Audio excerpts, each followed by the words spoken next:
Hi, I'm Ed Zackery, Director of the Medina County Veteran Service Office, and today I'm joined on Salute to Service by Army Veteran Jeanette Smart. Jeanette heads up our art program here at the Medina County Veteran Service Office, which if you're interested in, give us a call.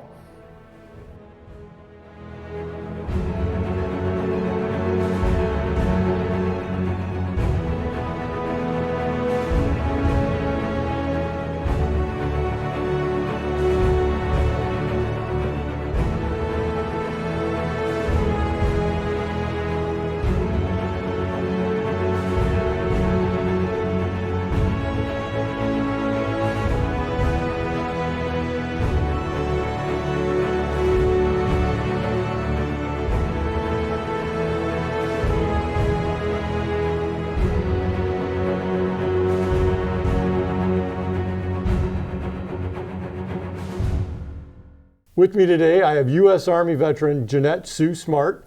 Jeanette, tell me a little bit about yourself. Well, I am an Army veteran, first and foremost, and then I'm also a mom of 4 grown adult children now. Wow. Yeah, and a mom of a daughter that's married to a Marine and another daughter that also served in the military. She also was in the Ohio National Guard. Yeah, and I teach art lessons here at the Veteran Service Center, and I work part-time, and other than that, I'm enjoying life, right? Enjoying life. So tell me a little bit about why, well, first of all, when did you go into the service?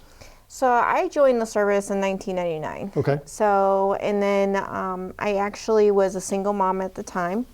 So I had a daughter that was only 5 years old when I joined, and so I wound up leaving her with some family and friends until I was done with basic training and AIT, and then yeah. So what was your first duty station? My first duty station was at Fort Irwin, California, and I in the middle of nowhere, middle of the Mojave Desert, and there is a 60-minute drive on one road in and one road out. Yep. 48 miles. I know it well. Yes, and I absolutely loved it. Really? I loved the Blue Force when they would come in and they would do their training with us, and you know, the Star Wars program is there, and then we also have we did a lot of desert training, and I really enjoyed that. It was the first time I got to ride in a Huey helicopter. Oh, wow. So, just strapped in, hanging out, just waving everybody on the ground. So what was your MOS in the Army? Actually, I was a 42 Lima, and that basically is administration. Okay. So I did, I worked in the personnel department, which is S1 for the military, for Army. And then I also worked in the S4 shop, which is supply, budget and command, stuff like that. Were you part of the 11th ACR out there? Or? Yes, I was a part of the 11th so ACR. So yeah. Yep. And I'll never forget, I had the most incredible master sergeant there, Master Sergeant Ben Seeley. He was amazing. So he was such an incredible motivator and helping me keep going, and even when times were tough with the running and trying to stay up with the physical stuff, he just had like a way about him that would encourage you and lift you up as you went. Doing what leaders should do, right? Exactly. So you're out in Fort Irwin for a while. Did you get to see California at all, or? I know Fort Irwin's the middle of nowhere, but there's the rest of the state that's even though I was a single mom, I was still pretty young, and I really enjoyed San Diego. Yeah. San Diego is beautiful, 72 degrees year-round. Yeah, it is beautiful. Yeah, so the clubs were a lot of fun back then, you know, but yeah, being on the beach, that was beautiful. Being able to go to Hollywood and see that was amazing. You know, getting my picture with my sister at like all the different stars of our famous actors. On Hollywood. Yeah, and then Vegas. Vegas is not far away either. So it's smack dab in the middle between Vegas and Hollywood. It is. So we had a lot of fun in Vegas too. So where'd you go from Fort Irwin? Next duty station was, My next duty station was at Fort Campbell, Kentucky. Okay. And right after I got to Fort Campbell, Kentucky. It was just after 9/11. So Okay. I was still at Fort Irwin, and I was pregnant with my second daughter, and 9/11 had happened, and right after I gave birth, they sent me to Fort Campbell. Okay. And then right after that, we came down on the deployment orders. So where'd you go? I wound up going to Iraq after that. But I loved being a part of the 101st. They Screaming are Eagles, an incredible group of people. Yeah. I love the Screaming Eagle challenges that we had every year, we had all the different brigades that would compete against each other, and it was a lot of fun. So, Iraq, how long were you over there? So in Iraq, I was over there for a year. I deployed in 2003. We deployed in early February of 2003. And then I wound up coming home right before the end of 2003. So it was pretty close to a year. So you were over there before the war even Yeah. actually started then, so you were right Correct. at the beginning. Yeah, correct. So we were over in Mosul for about a good, I'd say probably about 4 to 6 weeks before Okay. we actually went into Iraq. And so, and then we were in Mosul and just kind of convoyed all the way through there. So young mother, you got 2 kids back here at that point. You're deployed. What's going through your mind? I mean, there's fear, there's my kids, there's why am I doing this? Well, there's been times that you ask yourself that, but Yeah. sometimes you keep pushing yourself through and just remind yourself that you're doing it for your kids and for your kids' safety. Because the world can be a pretty ugly place without us. Right. And so I just, I was motivated a lot, kept focused on my friends that I had when I was in the military. It was like they kind of became like a second family to me. My NCOs, some of my NCOs, because I was lower rank, a lot of them, and my company commanders, all were incredible. And sometimes I kind of became substitute parents. Yeah. So I just really enjoyed it. We really looked out for each other. So some of my brigade commander at the time was Colonel Ben Hodges, and he was incredible. He was an incredible historian. He was a great leader. My company commander, Gregory Holden, he's actually an Ohioan here, and he doesn't live far away, but he was pretty, I couldn't work for a better commander. Yeah. And, just Command Sergeant Major Bart Womack, they're just great people. Yeah. So It's funny you mentioned that about, parents and stuff like that, because sometimes even as a leader, I mean, some people would say, well, you should never be that close. But really, when you're living like that, together, you're gone from home for a year. Sometimes as a leader, people need a dad more than they need a boss. You know what I'm saying? And sometimes, it's that parental, intuition or whatever, or sometimes they need a brother or a sister more than they need a boss. And you got to listen Right. to people, Right. and you go through a lot when you're deployed like that together. Yeah. A year's a long time to be gone from your family. yeah, it was a long time to be gone. So So you came back to the States, back to Fort Campbell, Screaming Eagles. Big difference than the Yes. desert over in Fort Irwin, Yes. but back to the Screaming Eagles. yeah. Yep. And so how much longer did you stay in the service? I stayed in the service a little bit longer. I actually came back and I went through the promotion board, and then I passed it with flying colors, and they sent me off to PLDC. I graduated from PLDC. I got there and realized that my Command Sergeant Major inside of my old unit was now the leader of the PLDC. Oh, okay. All right, Academy. good, yeah. So I had a blast. So once I was done with PLDC, I wound up coming back. So. Good deal. And so you're originally from here, Medina, Ohio, or where are you originally from? I am from North Olmsted originally. My sister still lived there. My mom still lives there.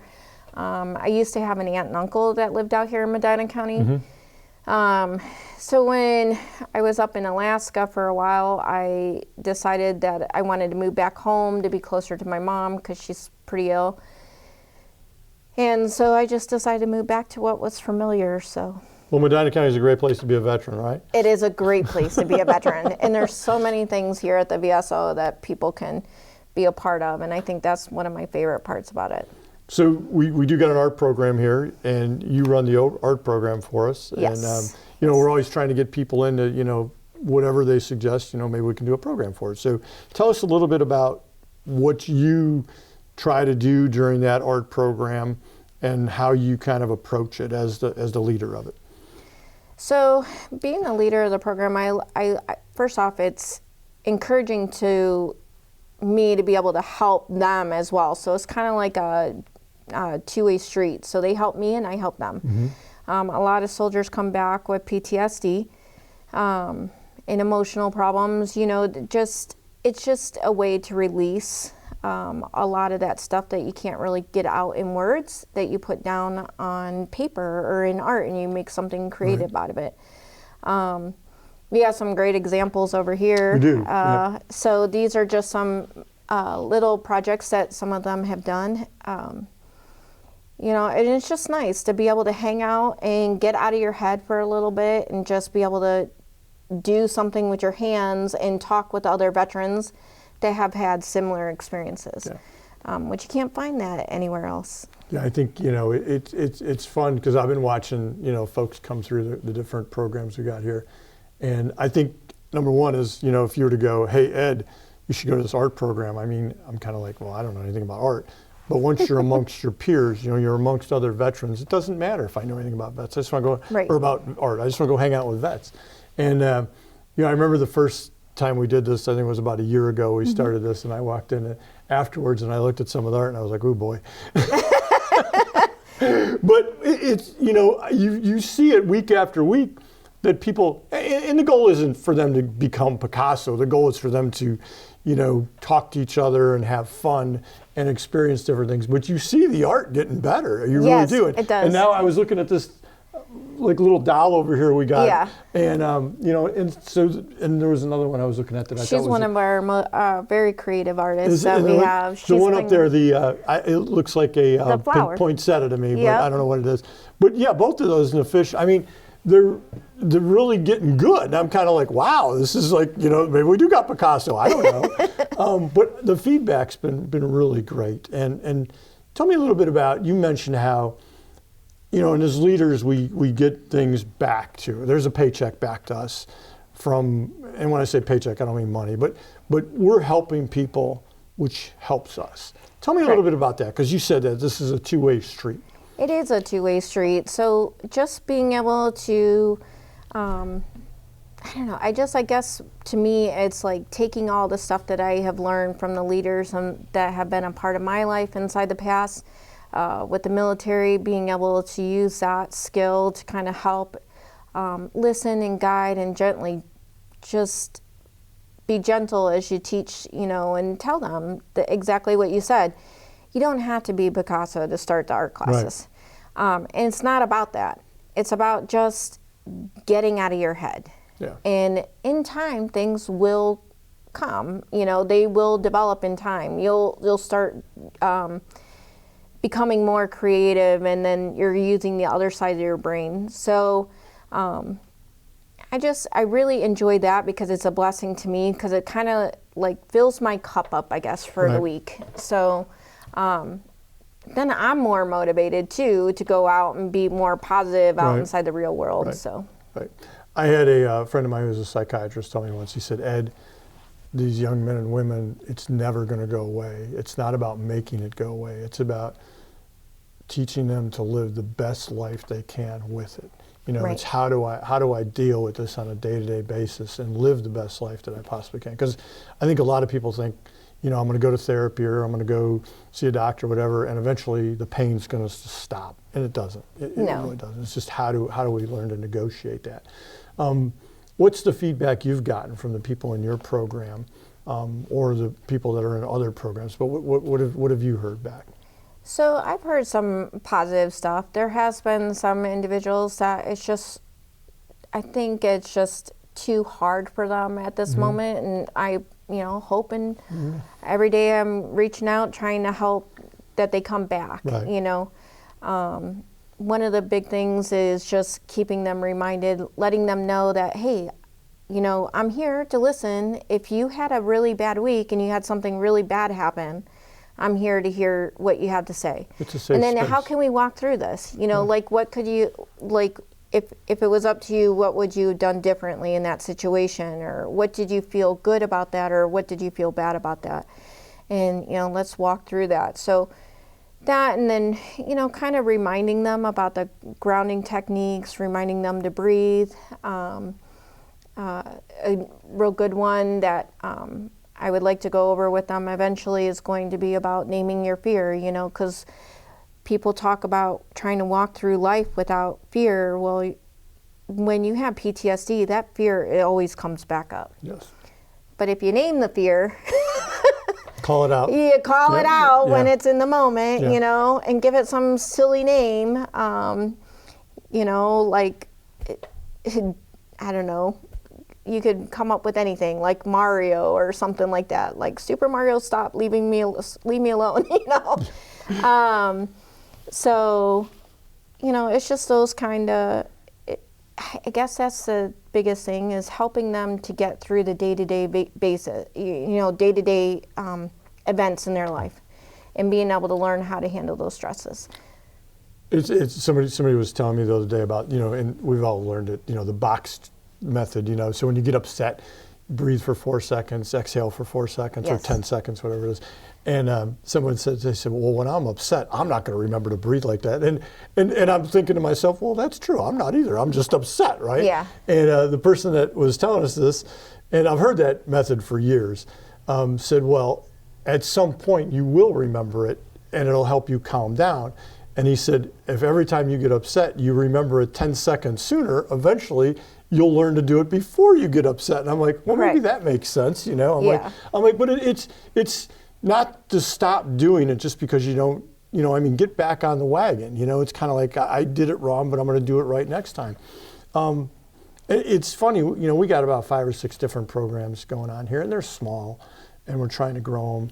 And the people seem to really love them. But some people, I know, when horse therapy came out, we had horse therapy, and you got, the dog therapy and all sorts of stuff. And people be like, well, I'm not into horses. And I'm like, I don't know what you're into, but you got to get into something else other than sitting in front of a TV watching, playing video games. Correct. Being alone is not good for people that suffer from mental health. It's not. And video games, maybe if you're playing with 10 other guys and you're going out and doing some socializing, it's fine. But if you're just sitting at home playing video games, it is not good for the head. It's not. And playing video games or sitting at home alone, there's so many different things that can actually put your body back into fight or flight mode. Yeah.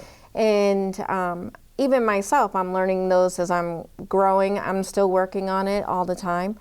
And so it's just, I love the fact that you talked about the breathing exercises and the grounding exercises. I'm so excited that we're doing yoga here soon, because then you can learn the breathing. Yeah.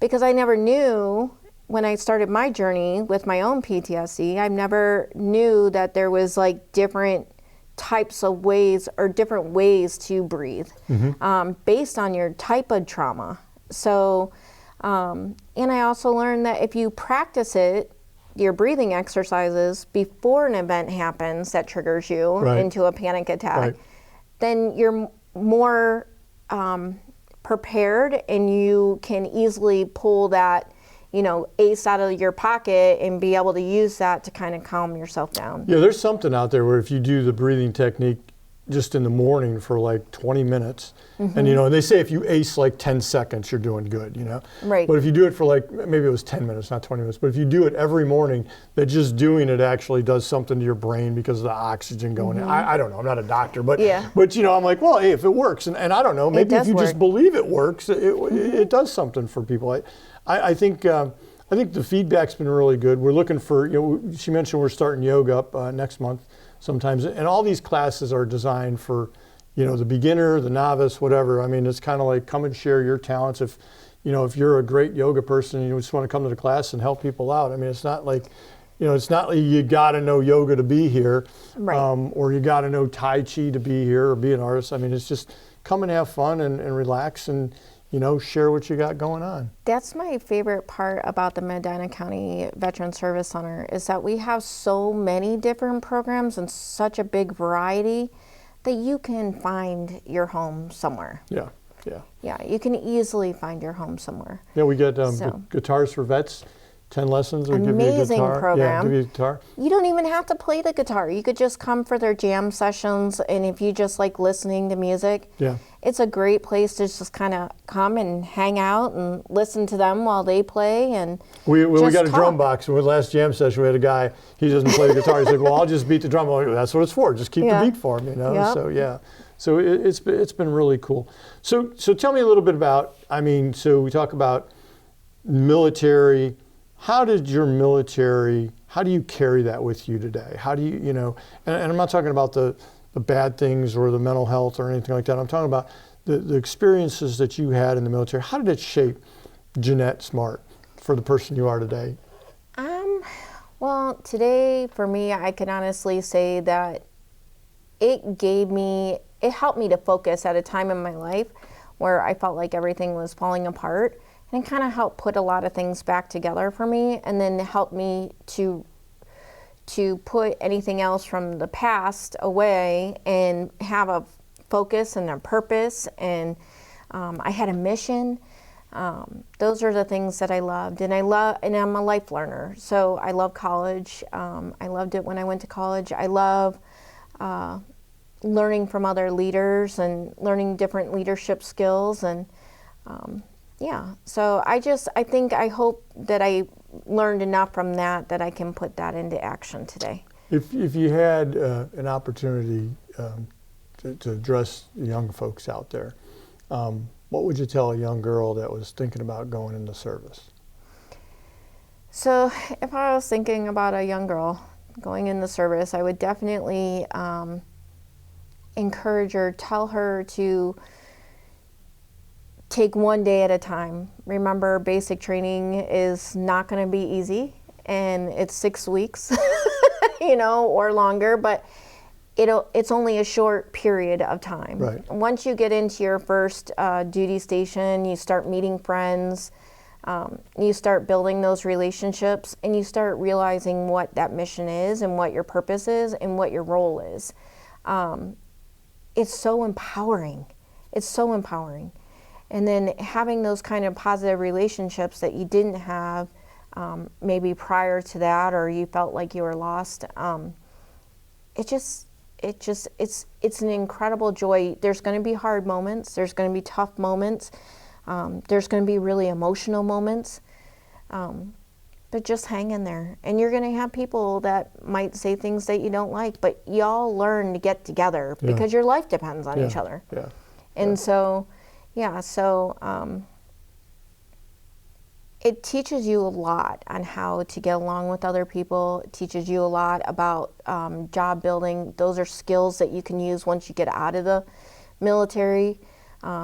So that way, if you ever do decide to get out, then you are already set. You have a job, like a skill set that maybe you didn't have before you went into the military.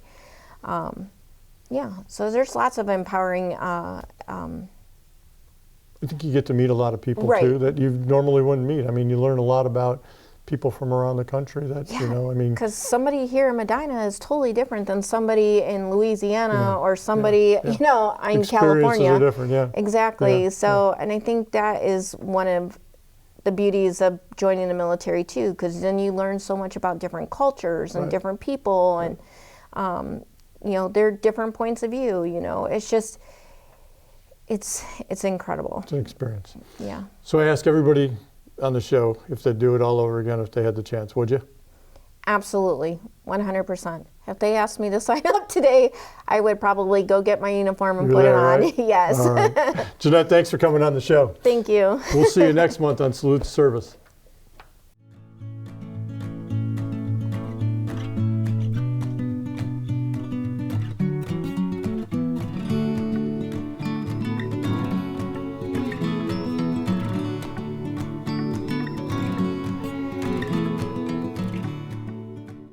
And if you're interested in learning more about your veterans benefits, join us June 24th at 6 p.m. for a Veterans Benefits Briefing hosted by the Medina County Veteran Service Office.